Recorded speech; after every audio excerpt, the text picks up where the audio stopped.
Hey and welcome to my cake studio. Today I'm going to show you 2 ways to stick fondant icing decorations to the side of your cakes, and it is going to change your life. Now I know that sounds a little bit extreme, but stick around with me, my friend, because I've googled it and nobody else is teaching it. Stay to the end where I show you a really cool trick with the glue that we're using that covers blemishes and that elephant skin on your fondant cakes. Firstly, you want to make sure that your fondant covered cake has had at least a few hours to dry. It's better to have a drier surface. Personally, unless you're in a rush, I like to leave mine overnight. Cake should be made in stages over a number of days, and this will help you avoid any mistakes or later issues. If you'd like me to do a video on that, let me know in the comments. Okay, hack number 1, don't use sugar glue. I know you have all been there before. You've added fondant pieces to your cake, walked away, come back and then seen that it doesn't line up. You try to peel away the decoration that you've put on the side, but you can see that it's messed up the fondant underneath, so you can't move it. Give me a like if you have been there before, and disaster stories are always welcomed. It is nice to know that we are not alone on this cake decorating journey.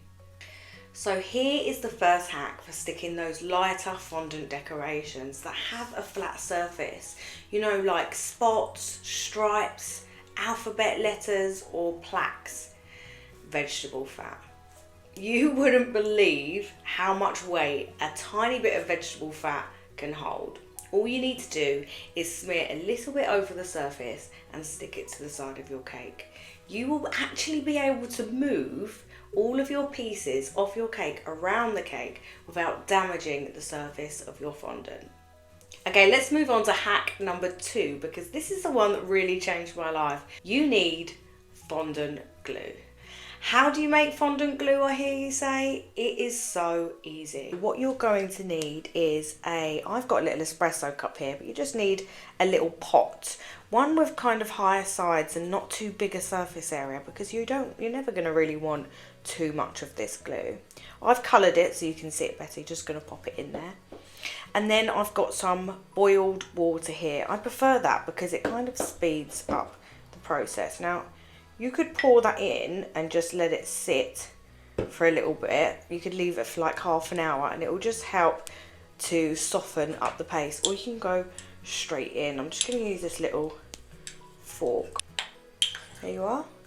That's quite a nice consistency to work with, actually.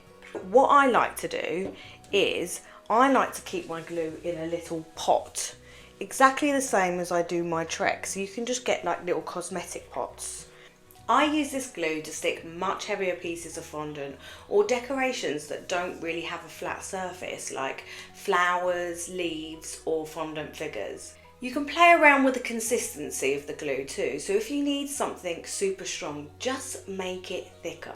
You can also add a skewer into your decoration as well as the glue, just to give it that extra hold. You would not believe this glue dries like a rock, and your fondant decorations will be going nowhere.